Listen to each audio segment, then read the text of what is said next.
is never good.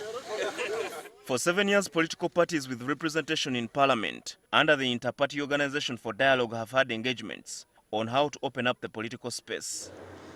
Thank you so much for your... Senior leaders of DP, FDC, UPC and NRM have held a number of joint meetings, with the most recent having been in Zimbabwe in October before former President Robert Mugabe's resignation. Both the NRM Deputy Secretary General Richard Todwong and the FDC Secretary General Harold Kaija have confirmed the meeting. And more so, they were interested in knowing how the ruling party in Uganda is relating with the opposition political parties in Uganda. We went and had interactions with the three major political parties in Zimbabwe. It had opposition parties like ours who are being suffocated the way things are here. So we said, let's see how they survive. According to Todwong, they further agreed to meet President Yoweri Museveni, who is also the NRM chairperson, to discuss the issue of police brutality against opposition leaders opposed to the removal of the presidential age limit. Because there were issues that IPOD members raised in regards to how political leaders are being treated. So we wanted, as IPOD platform, to officially raise it with the government and share our concern with the government.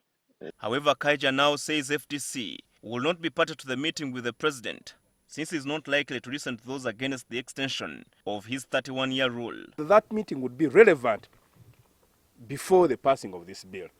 When you add up the cost that Mr. Museveni paid to get this, I'm really finding it a tall order to convince him not to sign this bill.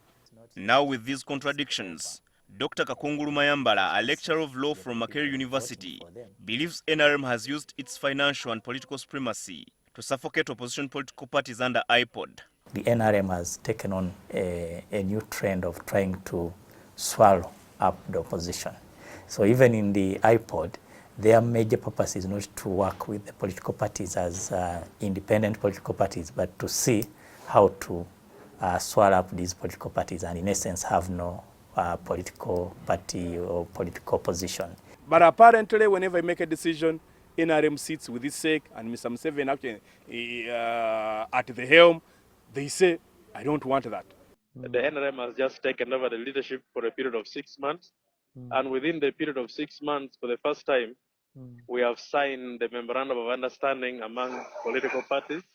And I believe we are moving on the right direction.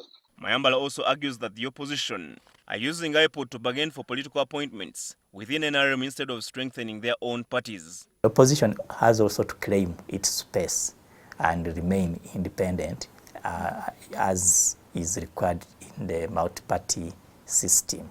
It has a way of checking the current government, and they should act as a government in waiting. In 2006, FDC threatened to quit IPOD after the NRM used its numerical strength in parliament to deny the party representation slots in the East African Legislative Assembly. However, FDC later abandoned the plans of quitting and remained in the organization. Is that village president? Herbert Ziwa, NTV.